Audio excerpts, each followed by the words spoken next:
And now, broadcasting on Star Worldwide Networks, it's In the Green Room. Green is in, but what does that really mean for you? Join the gang for a fun and energetic half-glass, half-full perspective to what and how sustainability is the lifestyle for the future. It can really affect everything you do, from your health, wallet, environment, money, even your morals. So our goal, to help save the planet one show at a time. Now, welcome to the Green Room. Welcome, everyone, to In the Green Room. I'm Kinga. And I'm Chet. Today we have RVnGO in the studio. RVnGO! Paul is always so fun to talk to. So, every time we have him in the green room, it puts a smile on my face. It's always going to be a fun show when we've got Paul in the house. So it's a tall order. I've been suffering from I've been suffering through non-stop Zoom calls. I'm becoming a zombie. So hopefully I'll be able to recover tonight. So welcome Hashtag back, Zombie. and welcome back, Richard. Richard Sailing. He's the. Are you the chief? I'm the chief marketing officer and head goofball. for goofball. RVnGO. Yeah. Yep. He makes us all laugh, right? We're growing like crazy, and a big part of that is thanks to Richard. We've got tons of traffic, and we're desperate to get listings on our site because it's going to be a fantastic summer. And I thought today we would talk it's about Earth Day. It's Earth Day, and It is let's Earth talk Day. about some of the great things you can do out there. So it's Happy Earth Day, everybody. And I want to say that Earth Day is every day because it's not once a year. Every day you need to care about the planet. Every day, you pick got up to trash, enjoy the earth every day plant a and tree. take care of it. A little Isn't bit that of like we live here? It's not like we don't have a vested interest. So, Richard, Yeah. what are you doing to save the planet? How are you making small changes to be a better person, to care about your planet and leave it better than you found it? Well, one thing that I've done, and as I've gotten older, I've been more serious about my health, and I've gotten more interested in learning how to eat better. And a lot of that goes into, going towards a plant-based diet, and not to get Yay. into a whole anti-animal or eating thing, but Well, let's get into it because it's not as good for your body and it's not good for the environment. So we have to limit it. We have to limit it. So I watched a lot of documentaries, and the last one that really just sent me over the edge to go vegan unapologetically is The Game Changers. And it goes into the science of it and the history of humankind. And I mean, you just look at our teeth, and you look at a teeth of an omnivore or herbivore versus a carnivore, and they're very different. Humans have herbivore type teeth. And then they talked with the people who dig up bones, and you know the word I'm thinking of, right? Anthropology? Anthropologists. Archaeologists. Archaeologists. Wait, hold on. Archaeologists. What's the difference between archaeology and anthropology? Anthropology would be like the study of the history of civilizations and Yeah, it's cultures. more about cultures, yeah. Yeah. Yes. So they talk to both of them, and then as they're digging up, excavating sites, they're seeing more and more evidence that people were more herbivore than carnivore. And a lot of that has to do with the supply of meat. So don't eat meat ever, ever, ever. But you look at how much meat we produce on the farms, and then all the waste that goes into that and what it's doing to our environment. It's just not good. So what are some? So that's one of the ways. So you're saying you eat less meat, or do you eat no meat? I can't say I never eat meat, but it's about 99.9% of the time I'm eating a plant-based diet. Okay. What about you, Paul? Yeah, I haven't really adopted that. Yeah, I'm fully carnivorous. But I do enjoy protein. The biggest thing is, there's a huge drain on the environment from meat production. It's a higher part of the apex, but it's not really the source of our greenhouse gas problems. That's burning fossil fuels. And it's one thing that's kind of a common misperception is, cow farts are going to kill us all because of greenhouse gases. That's not true. Well, proximity has a part to do with it. But so just not to be too serious here, but what cows are doing is eating grass. And if they didn't eat it, it would decompose and break down at the same amount of carbon dioxide anyways. And they might add a little bit of methane to it, but not a lot. It's really not material change. What really does change So what are you saying is, what is the solution then? The biggest problem we've got out there is we're digging up complex carbohydrate compounds that have been sequestered in the earth for hundreds of millions of years. We're digging them up in the form of oil or coal, and then we're burning them. And when we burn them, they explode into CO2 and CO in a massive way. And that's really the big source of it. What was sequestered is changing the environment.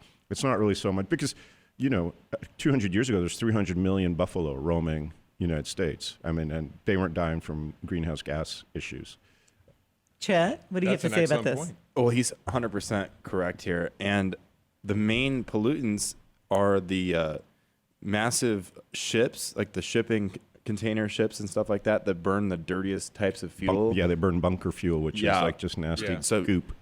We actually have had a past show where we were talking to, what was the name of that company? All they do is analyze global environmental trends. But they told us that the 15 largest ships pollute more than all of the world's cars and power plants combined. It's a crazy statistic. It was shocking. Yeah. It was because shocking. the fuels that they burn are so dirty and just so polluting. Like 1 gallon of that fuel is more polluting than burning 10 gallons of gasoline. Europe had a initiative, and I just haven't followed this issue in the last 2 years, so I don't know if they implemented it, but it was going to be within 200 miles of territorial waters of any EU country, you weren't allowed to burn bunker fuel.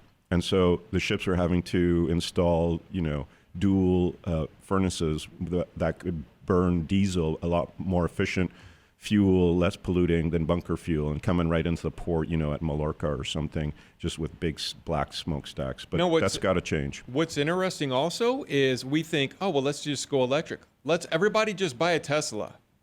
I want a Tesla. But then you look into what goes into making of a battery, and that's not good for the environment either. Well, there is a manufacturing process, but lithium is derived. I think it's a little bit better though. Well, sure. Lithium is derived from seawater. You boil seawater to create lithium, and it's also a byproduct from mining companies, usually from gold or copper. There might be traces of lithium. There's very few true lithium mines in the world. It's just very hard to find and mine. And it explodes with water, and there's moisture in the air, so it's very hard to control. So it's usually a chemical-derived process out of seawater. And the traditional argument was, how are you getting that electricity? But if that electricity to boil the seawater is renewable, then, not a problem. Now, what about the wind turbines, which are not renewable? Once they go bad, you can't, they're not being recycled. So now we're getting... they're usually steel or carbon fiber. So why can't they be recycled? Well, they can. It's just not economic usually, and they just scrap them and make the steel again. So this just happens to be a little pet project of mine from my first solar days of studying the renewable energy industry. Okay, we have to brag on Paul Kassir because he not only such a smart guy. He's like he's so Swiss smart. Army knife. He's like a Swiss Army knife. So I don't know if you know that he actually wrote a book. We were talking about that yesterday. I haven't read it yet, and we're going to do a whole separate show next month or the month after on his book. So we'll be talking about that later. But he's also a former, he's a lawyer, and now he has this company called RVnGO, which is quite sustainable, and we'll talk about those details later. Well, and, RVnGO is sustainable because instead totally of RVs sustainable. just sitting there and wasting away and deteriorating, they're getting back out, being used. They're in the marketplace. Yep, and so it's really sustainable. And helping people are enjoying the nature and the environment and starting to care for it again. And encouraging people to reuse, to repurpose something instead of go buying something new. And here it's Earth Day, so we want to applaud RVnGO. Applaud RVnGO, yay! But claps, yay! So rent an RV and go out in nature and carpool, because it's not only one person in that RVnGO. In that RV. No. Usually a lot of our people might, the RV typically in a rental, or typical rental is just under 7 days, and they travel less than 100 miles. They'll, pick it up and go to the local lake or whatever the trip is, and then just park it and have a great time. But I just want to get back to the windmill question, because I love it. He's smart. He wants to cover that topic. I love it. I'm Let's actually go. very optimistic about this. And you know how we all hear about how we're going to, doom and gloom on global warming. And one of my favorite sayings is there's two unstoppable forces in this universe, sugar and economics. And when we looked at this back at First Solar, back in over 10 years ago now, we kind of estimated around 2020 to 2021, unsubsidized renewable energy would become cheaper than subsidized fossil fuels. And that actually happened in April 2019. And that was, that's not just me making it up. That was the U.S. Department of Energy kind of concluding that. And in 2019, for instance, over 70% of new power capacity coming online was renewable, either wind or solar. The remainder was gas. And the gas coming online was not enough to replace the gas being decommissioned, natural gas, of course, being decommissioned.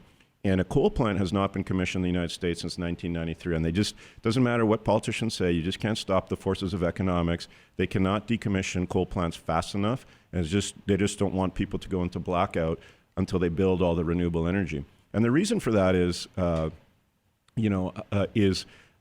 fossil fuels, it's a resource-based form of energy, and the cheapest resource is the oil right at the top.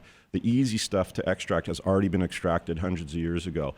And every barrel gets more and more expensive. And it depends on, the technology curve of getting at that, but there's, physical limits of reserves getting there. Sometimes you have to fight a war to get it. Whereas renewable energy is technology, essentially, and it continues to half in price every 2 years. And so a lot of the estimates are that 2021 or 2022 will be the last year a fossil fuel plant will get approved for financing, because never mind the elected officials or whatever people are saying and whatever thing, when the rubber hits the road, it's the banks who need to finance you. And every energy project, whether it's solar, wind, oil, or gas, needs a 30-year loan and a 30-year payoff. And the banks are looking at them as like, look, last year, renewable energy became cheaper than you. In 2 more years, it's going to be twice as cheap. In 4 more years, 4 times as cheap. In 6 more years, 8 times, 16, 32, 64. Halfway through this loan, renewable energy is going to be 30 times cheaper than you. So, like, how are you ever going to pay me back? What's the plan here? And they don't have a plan. And so you're probably going to see the last time that is going to happen. And those economics are universal. They're happening in China. They're happening in India. And as a matter of fact, it's more acute there because they don't really have a means to go and force, an oil supply line. Well, and like you were saying, it's just becoming exponentially cheaper as they create new breakthroughs in the solar technology and the turbine technology. So really bright future to look forward to, I would say. And then electric battery technology is improving. Lithium ion is used in cars, now planes, because it's light. But there's other forms of energy storage that, for instance, California has dug 2 lakes. And during the day when they have excess solar, they pump water from the lower lake to the top lake. And at night, when they don't have solar, they just let it go through the turbines, a dam, and generate electricity. So it's a battery. Very smart. So I want to say, for those of you listening to us watching us on Facebook Live, we are in thegreenroom.green, and we care about saving the planet. We care about recognizing one show at a time, saving the planet. Quick with that. One show at a time. Wow, Richard remembers that. So please friend us on Facebook in thegreenroom.green, Instagram in thegreenroom.green, and we just started a new YouTube channel in the Green Room, and I just want everybody to listen to this show, comment, and let us know what you think you're doing to better the world, to better the planet. So we will have some prizes. We're going to talk to Paul Kassir about what that's going to be, and we'll follow up next time he's on the show. So just let us know what you're doing. Please comment. And we really are grateful for Paul Kassir being such a hero to our environment, and to celebrate with him on Earth Day. This is just a big deal. Right, Chet? So exciting. Yeah, because what really is the process? If RVnGO didn't exist, what would the process that somebody goes through if an RV is out of commission and unusable anymore? Would it just go into a landfill? Or? Yeah, I mean, ultimately, when you buy an RV, the stat out there is it really does sits unused 95% of the time. That's data from extensive surveys. So instead now, other people can use it. You make money as the host, so it's not, you're also not being financially drained. And frankly, RVs break down less when they're being used. As that opposed maintenance to being, is vital. Is instead of being stored, that's like when they start to, leak and all those bad things happen. But it just lets more people get out there and do events. And Such as Burning Man. Can we talk a little bit about that? Sure, Because it's sure. very sustainable. It's coming up this year. It hasn't been canceled yet, and I really don't think it will be. I think as you know, it was canceled last year. That was first time in whatever. Over 100,000 people, over 50,000 RVs end up at Burning Man, creating one of the fourth or fifth largest cities, in Nevada, or third largest city right there. Yeah. And I'm going to make an exciting announcement. Paul Kassir promised that in the green room is going to be going to Burning Man with RVnGO. So they better not cancel it, Chet. They can't, yeah. But it's really fun. Anybody who's gone there, it's just such an epic experience. It starts in the middle with where the Burning Man is and all the pavilions, and then it grows out in a circle in like a 12 o'clock system, and it's a grid system, what o'clock you're at and what row out, and there's like 50,000 RVs there and hundreds of thousands of people over the 10 days that is Burning Man, and it's just an epic experience. One thing that is really different about Burning Man, I've never been. It's one of the coolest festivals that is top of my list that I need to go to. But I cannot believe Chet has not been to Burning Man. Well, we're gonna fix that. yeah, right? I hope so. I mean, but, I cannot believe it. One of the coolest things about it, though, is the culture there. How they don't use money. It's a trading culture. It's all based on bartering and It's like Mad no Max. commercialism. You won't see a Coca-Cola ad. You won't see a Miller Lite ad. yeah. There's no bars. There's no places to go buy food. The only thing you can get is ice and coffee, I believe. Well, we've heard it's like a mix of cultures, from what I understand. So we just were at an event, and someone recently came back from there, and he said it's literally everything for everybody. Yeah, from it's all about the whole community. spectrum. Where's the most music festivals you go to? Oh, it's all about the profit. The beer's $20, a water bottle's $8. It's all about the profit, and there's nothing. It's not a bad thing necessarily, but Burning Man is so unique because everyone is there for the community and the music. It's all about expressing yourself without that kind of commercial So is it overlay. alcohol free then? No. No, you have No. to trade for it. It's like The real can idea get is you anything. you come in and you leave without leaving a footprint. Yeah. You bring in everything you're going to do, drink, eat, have fun with, create a unique experience for other people there, maybe a display or whatever. Again, non-commercial, just crazy stuff goes on there, and then you leave without leaving a footprint except a cloud of dust. Yeah, you're supposed to bring like a little bit excess of one item, and then you can kind of trade with that. So you could bring extra tequila or something, and then you can trade for other food or drink items. That's just an example. That's probably what I would bring. I mean, but, and Richard might not like this saying, but you can't make friends with salad. Don't bring salad to trade in the desert. you've got a good personality if that works. Yeah, that probably wouldn't go over too well. So it sounds like it's almost like a diet fest because you don't really eat that much because there's no food there. No, there's you still bring your food. From what I understand, there's plenty of anything that you want there, from the total debauchery all the way up to Disney level type of entertainment.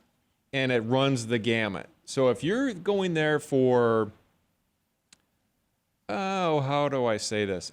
Not so family-friendly type of experience. It's not a you have family that. event. I heard not it's a kind of family event. X-rated. I don't think it's very family. There's It's sections not very of it Disney. there. It's up to you, though, right? You go to that RV. You I go thought to there's a that lot of section. nudity there.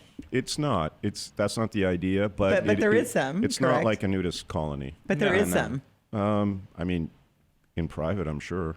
You might see a naked person in almost any city of 100,000 people. So, Robin, what do you think about all this banter? What does Robin think about this? mic Chet, troubles. So Chet, All right. I'm just shocked that this is one of the festivals you haven't been to. Well, the main reason is because it's There we go. such a long duration of time. It's like 10 days or whatever. It's a big commitment. So, it's a big commitment. It's a week, but you're not supposed to just go there and kind of. You're supposed to give back to the community. So people go and they bring extra of whatever to barter, not necessarily, but just to give and create some form of entertainment. Whether So it's bringing, it's a friendship thing because you're making new friends. sure. Are women 100%. welcome there? Sure. Oh, yeah. Okay, I was just curious because I call it Burning Man, so I was curious if women were actually welcome. I think they're going to call the it reason- Burning Person next year. The reason is That would be smart. the reason is at the center of Burning Man. Again, it's in a circle. At the very center of it is a man made out of wood, like 20 stories high. But it should be a man and a woman. No pun intended. Well, okay. Well, no, they used to burn women at the stake. I don't think that's a great idea. Yeah, it's not Joan of Arc. Yes. And so everything gets burned down. They also build a temple, a little area where you can get your coffee, and kind of wood area. That's like kind of the only thing that you can buy there, which is the coffee and the ice and the water, because they don't want people, dropping. And the Well, sculpture. yeah, so the But man, everything burns down. the man itself is like a temple, basically, and you're supposed to go inside and Yeah. you write down anything you wanted to let go of. It's like a cathartic experience. Yeah. Like if you have any anger or grudges or Somebody you who lost a loved one, and that lost a sculpture is loved one or different whatever. every you can is put different whatever every year. Yeah, Yeah. you can put whatever you want to let go of on that piece of wood, and then it'll burn when the big burn happens at the end. At the end of the Burning Man. Yeah, Kind of like so- soul cleansing. Exactly. Yeah. Exactly. Yes, And it all, exactly it all like that. goes up in smoke. So yeah, where a lot of people think Burning Man is just like, oh, people doing drugs in the desert. No, it's like actually No. a really deep spiritual And you can musical come across experience. a wide variety of people. So we were at this event, and this person who was sharing their experience, he was talking with astrophysicists and CEOs of major corporations that were there, and having very deep conversations that you would never think of at a Burning Man event. a lot of Silicon Valley goes. Yeah, it's a random mixer of some of the most amazing people in the world. So people don't know Richard Saling's background. He's with RVnGO, Paul Casera's amazing RVnGO company. But Richard Saling, you're a hero as well. Can you tell us a little bit of Well- your background? So I am a former Marine. Wow. Semper Fi. Thank For you. five. Thank you, Hoorah. Robin. Thank you for that. Do you have to do that every time? Yeah, It's code. it's in the code that I had to sign. I had to sign every time. It's in your altered DNA now. Yeah. And then after that, I came back, went to college, and then. But can we worked hear my more way- of your experience there? Well, to be totally candid, I get real nervous when people start calling me a hero because I never saw live action. So Okay, I- you still sign the application and put yourself into that position, so it still makes you somebody greater than a lot of other people Right. because you took the oath to protect. well, And you were still Exactly. sacrificing your time. Yes. There's I did. so I many did other take things the you could have oath. been doing. I did take the oath, and I did sign up for infantry. So for those of you who don't know what infantry means, I was a rifleman. I was going to be one of those guys in action, like Fallujah or wherever, right? So I was going to be one of those guys. I wasn't going to be one of the people sitting in an office or a warehouse. But I just want to make it very clear because I get real nervous about stolen valor. And I don't want to take that away from any what I would consider real heroes. Just the fact that you Yeah. signed up and you were training, and I think Yeah, you're I did a lot of You're a hero. hiking and camping and shooting and blowing stuff up for practice. Fun, huh? Oh, so you did do it in practice? Oh yeah, we did all that. Because when it comes down and you're in that situation, you need to know how to just respond and not be scared. Oh, because So you can teach me how to shoot a gun? it's a depreciable skill. So if you're not practicing that on a regular basis, it does go away. And now that, so I have a few rifles at home, and with the lack of ammunition availability right now, I haven't been able to go to the range as much as I'd like. But yeah, I mean, a big part of that is doesn't go away, but you still got to practice. I have no doubt you're a better shot than me. It really comes down to just breathing and relaxing. So I have one rifle that'll go out to 1,000 meters, and I love shooting that because you really have to focus and breathe and just, it's a Zen type of thing. Right. Well, thank you for your service anyways. So back to it's Earth Day, and we have And I only shoot paper, just no animals are harmed. so it's Earth Day, and I want to say some of the And ways. salad. I mean, you take the heck out of salad. Yeah. So it's Earth Day. I'm being redundant. So I feel like there are many ways that each and every one of us can be sustainable and eco-friendly. And I try to carpool. I'm always saying, hey, I'm going there, you're going there, let's drive together. Sure. And I think that's one way. And I love We work from home. RVnGO, we are completely remote workers. Yeah, we used to have an office, and everybody would commute there. Kind of traditional. COVID hit, it's starting to clear up, and we've made the conscious decision to not go back to that old system. And we all work from home. It's just as effective, other than the zombies I'm suffering from right now. but it really does work better, and people. And now we have people distributed all over the country, so we're able to have people work for us that are, that they're just the best around that we can find. And it doesn't matter that they have to live in Phoenix, so we have people in Oklahoma, Philadelphia, Texas, California now. And they don't have to fly in as much. They're not commuting or even flying in for company meetings. We just do it all remotely. We still try and get together in person, but, like for the Christmas party. But I think that's really helped and cut down on all that activity. Yeah, but not too remote. I mean, our concierge service is all still U.S. based. Yep. So we don't outsource that outside of the U.S. Everybody's U.S. based, but they're just scattered all over the U.S., getting more and more scattered. We actually had a few people leave Phoenix to go back home to Philadelphia, since COVID started. For instance, you kind of move out instead of moving in. Everybody's kind of going back to their roots. In a minute or two, we're going to cut to one of Chet's songs, Deep Chetty. We're gonna hear one. Robin, do you have his song ready to go? And then, as we're listening to the song, we can all think of ways that we are creatively sustainable, eco-friendly, and how we're going to make changes and make those pledges on this show live. Well, we're not going to talk about some more festivals too, because I looked up a whole list of course we are camping festivals that are There's across so the many. country. Of course we are. I think we really, Let's dance it out first. I think it's really great for people to get out in nature, and if they appreciate nature, they're going to want to try and save it. There we go. And that's the idea. Deep Chetty. Let's hear his song, and then we'll get back to festivals. We're going to hear the festival. Dance. Dance. Dance. All that.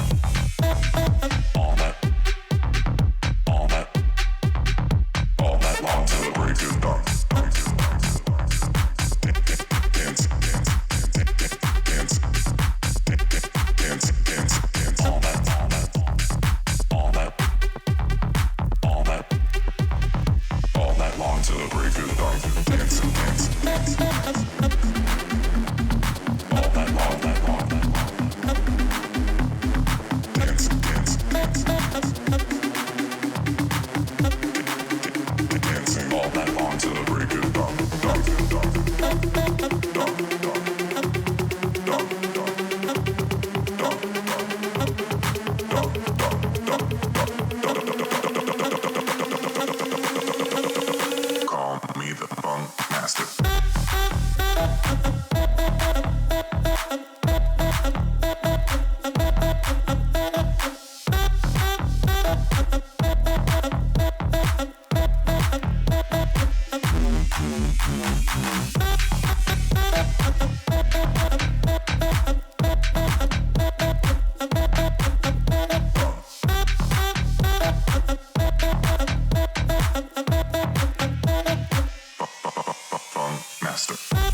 So Chet, That was fun. I actually have a question for you then. Well, before you even say that, I have to tell you, Chet, that's the kind of song when you're sitting here, you can't help it. The lower part of your body just starts moving. Your feet are tapping. Hell yeah, that's what I like to hear. I'm like, Some dude, people what? call that a seizure. No, because that's the top part of the body. But my whole bottom, my feet are like going like this. I'm like, what's going on with my body, man? Groovy, yeah, right? It's just like so How do totally. we find that song? It's weird. Chet gets that a lot. How do we find that, Chet? You can find it, Spotify, SoundCloud, anywhere you can find music, really. And how would we find it? It's called Funk Master, so that's the name of the song. Hey, watch and, your mouth. It's a play on words, but yeah. Funk master. Oh, with an N. Oh yeah. Master. Your ears deceive you. But I have a lot of from new listening music to coming hand out in the grenades. next few months. So I'm really glad things are opening back up after COVID, because now I'm going to be able to go out and DJ shows and hopefully festivals soon later in the summer. So do you I'm do excited. everything on that song? Do you? Yeah. So you play everything. You're doing the vocals and you produce it. So yeah, I found the saxophone. I found a saxophone riff online, and then I rewrote that into the melody that you hear in the song.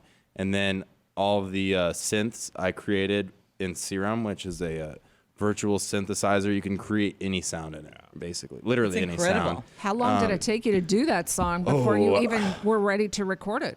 So good I question. wrote the saxophone melody and then layered it with the bass and then put the drums in back in. It was like last July that I was writing it. And then kind of like the core concept of the drop was finished then. And then I just kind of tweaked it and like added small little things, editing, mixing and mastering up until like December. And then it was right around finished in December. And then I was picking who I was going to have mix and master it, and then I ended up releasing it back in March. And So- I've told you this before, but we're going to say it again, that in my 33 years of working with bands and musicians and working in the radio and television industry, that is one of the best produced tracks I've heard in a long time, just for Thank you. audio quality itself, because it Appreciate stands that. out.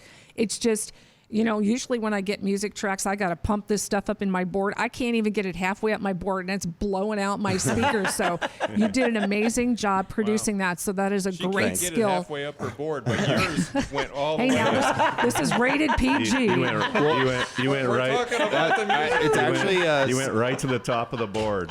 It's a full board. But you have With a bullet. You have an amazing talent just in producing a track alone. Besides the musical quality, just the ability to produce it, the audio and the way that it comes across. So just put that little feather in your cap and know that you've Thank got you. That's awesome. you have an amazing production ear values for are that. amazing. Exactly, the production value is top notch. Well, yeah, my end goal is We're proud to of start you, my own Jet. record label. So I'm Well, really that'll serve you well then. Yeah, I'm really obsessed with every aspect of production, from songwriting to the release point. Well, and Chet, at all promotion. these Chet, festivals, I have the a question RVnGO, for you. we're I have a gonna- question for you. Oh, go ahead. What inspires you to write a song? Oh, that's Great- a really good great question. I would say my main sources of inspiration are my favorite artists. Like when one of my favorite artists releases a song. Who is that? Oh, well, I have a lot of favorite Is it artists. Zoo? No, Zoo?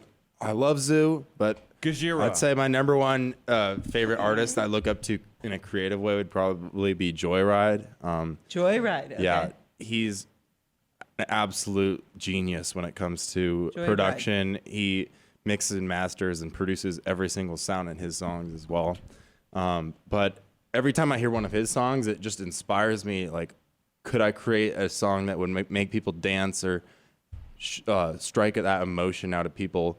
Because I don't know, when you hear the right song and it comes on and it evokes that emotion inside of you, I don't know. There's no other art form that connects on that level, in my opinion. Well, it goes back to the prelimbic brain, right? Our first sense was sound. It's like you had to know when somebody was stomping near you and about to eat you, so you had to run away. Well, I have to say that song makes me happy. yeah, It makes me want to dance. but my- so. Well, yeah. So some of the songs that I've heard like on the dance floor, and that makes me feel so happy or energized or whatever the emotion is, groovy.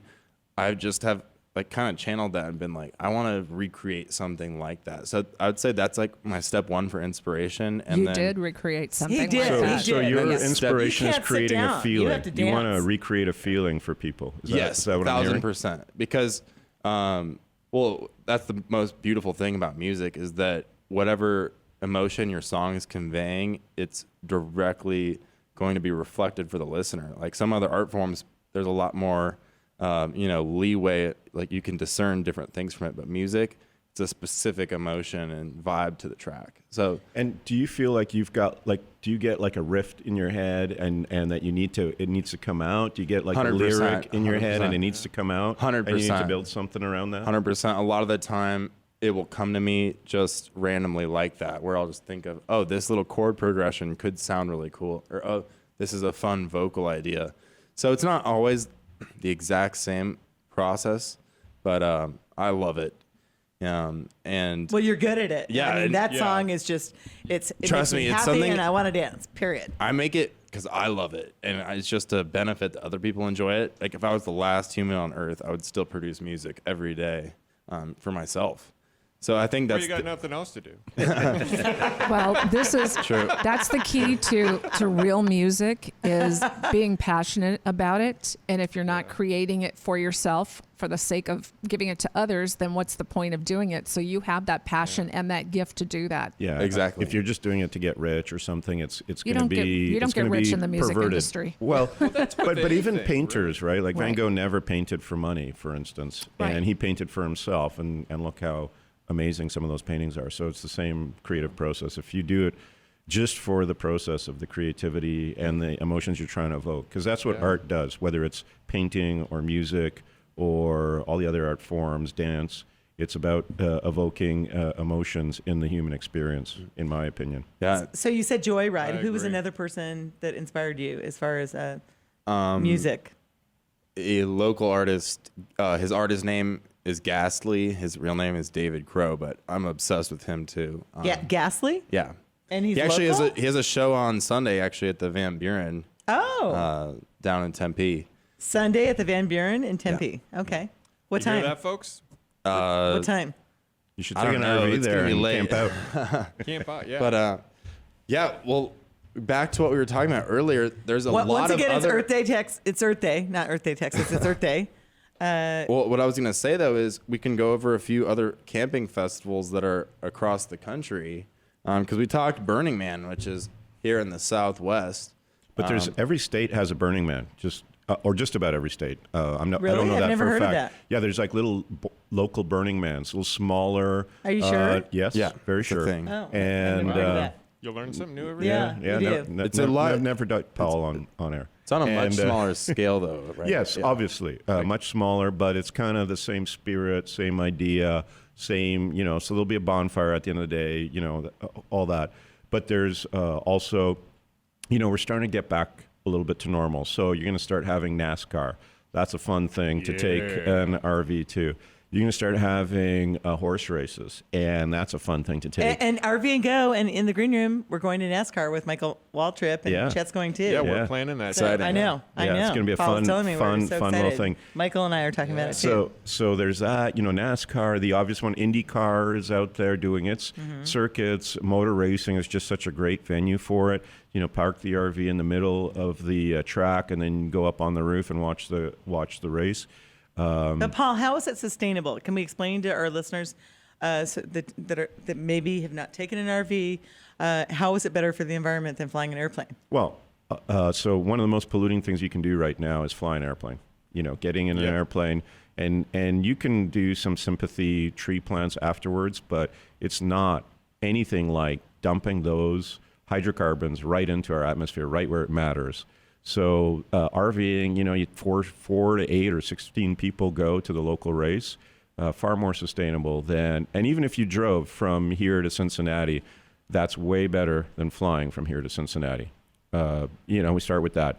And eventually it'll start to come through. You're going to have electric RVs. You're going to have self-driving RVs.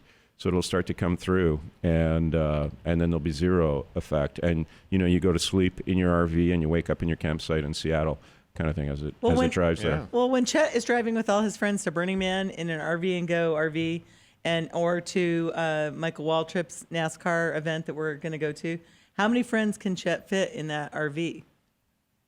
Well, I mean, so on our site, every RV has a number of seat belts so that how much, who you can safely drive with and how many people can have a seat belt. And then the other major data point is how many it can accommodate. But you can go there, again, I think if people enjoy nature, they're really going to care for it. And so you could go to like your local state park or Sedona or Grand Canyon, and it's going to make you a believer in Mother Nature. And we see a lot of people who would like take the RV, but then maybe 3 or 4 other cars, packed full of people, and they'll just do tents around the RV. But then the RV is like the central place for cooking and hanging out, and if it starts to rain, somewhere to get out of the rain or whatever, and just have a great time. So it's a really great way just to experience it. And Richard knows this as well as I do. We kind of have 2 major clientele for people who want to go to RVnGO. One is the family who wants that family RV experience, introduce the kids, make the kids believers in nature and all that. And then, for lack of a better description, millennials or younger people who just want an experience, and maybe they don't experience nature that much. Maybe they have urban jobs. Maybe they're in the city a lot. Maybe they're like me, stuck on Zoom calls all day long, and they just need a getaway. And so that's the kind of people we have going to them. And I just think there's nothing wrong with getting out in nature, commuting with it. And if you're going to talk about Earth Day, I mean, that's what you should be doing, right? Experiencing Exactly. nature. So, Chet, what are some of your sustainable ways? My sustainable ways. Yeah. Well, one of the That sounds like a song. main things does. I try to do. Well, I live in Old Town, and I have really cut down on driving altogether. I'll try to, go out to eat places that are walking distance. I now exercise at a gym that's like walking, jogging distance. So I've really just been trying to eliminate driving whenever I don't need to. That is very sustainable. I applaud you. Bicycling and walking are your 2 friends. Yeah. Yep. I don't. Speaking of eating, do you go to restaurants that are locally sourced? I try to, yes. Like Local, shop local. Flower local, Child. Flower Child is really good. I and love they Flower do a Child. good job. They do a lot of sustainable sourcing. True Food is good at that. True Food is another amazing place. Love True Food. There's a place over in Scottsdale Quarter. So my wife is from Mexico, and we found a Mexican place that we absolutely love because they locally sourced. Everything is made fresh. Was it Tocaya? That's another good one, but she likes soul Mexican. I have to I need try to check that. that I've out, never been yeah. there. Cucina. Yep. Where is it? At the Scottsdale Quarter. Okay. SOL. Not sorry out of luck, but Soul Mexican Kitchen. Well, that And- sounds good. Yeah. So what are some other ways? Because something I was thinking, in Old Town, I've noticed a lot of trash from all the partiers. Do you like bring a trash bag and pick up trash as you're walking? I haven't done that recently, no. But Because your sister does that. no, but one, Rachel does that. She always brings a bag and gloves, and she picks up trash wherever she is. yeah, well, that's a great thing to do. I mean, haven't let's done that start. recently, Let's just yeah. all start with not throwing trash on the ground. Yeah. Amen There's to an that. idea. Let's start with that, and then let's start with trying to reduce the amount of plastic. So we have to bring a Oh, bag with us to the amen. grocery stores. Stop using plastic. Yeah, just I know. try and Oh. reduce it because it just does get back in the environment and it gets back in micro molecules, and we're all loaded up with plastic then right now. So we got to talk to the owner of this network of Star Wars One Networks Yeah, because we need glasses. So use glasses Robin? instead of Robin? instead of Whenever plastic. you can, You'll have glass. to email Dave. I use a plastic refillable all the time because I drink a ton of water at work, so I use a plastic refillable jug all the Robin. time. There you That's go. my deal because Nice. it just is. But sometimes you forget to rinse these things out. So at least every couple of days, make sure you wash your plastic tumblers that you drink your water out of, because sometimes sediment gets in there and it kind of smells a little funky. So one of the things that so good for you. and you know this we have about 2 the minutes. I want to hear your last And no 2 minutes. straws. Okay, well, so in our office, we went and we installed a really good RO system for water so that there was no plastic bottles. So that's one way to start. I love it. I would say everybody listening out there, definitely get out there and enjoy the world. You know what I mean? Like, I feel like we've talked a lot about being sustainable, but part of Earth Day is getting out there into nature and getting on a hike. I agree with you. I Yeah. don't think it should be negative at all. I think nature and this world is so beautiful. So And beautiful. there's so much to enjoy, and it's just so amazing to get out there. If you get out there, you just want more of it. And Well, and sometimes when you connect with nature, it'll make you just think more about, oh yeah, I shouldn't, litter, or I shouldn't drive excessively, or things like that. I shouldn't dig up carbohydrates. Yeah. Being out in touch with nature definitely makes you more thoughtful on how your actions impact nature. So if you're just always in an urban environment, you're out of touch with nature and you don't really think about the repercussions. I try to hike every day. Yeah. And Paul, we've gone on hikes. Yeah, absolutely. And you just pay attention to every little bird chirp and the little and It is so snakes soothing. and enjoy. rabbits. It's Earth Day. Enjoy Earth. She's Yes. Gaia. Enjoy Gaia. Yeah. So saving the planet One show at a time. Go rent an RV, RVnGO. See you at Burning Man. Thank you for listening to In the Green Room. Join us here live every Tuesday at 6 p.m. or anytime on demand 24/7 on StarWorldWideNetworks.com.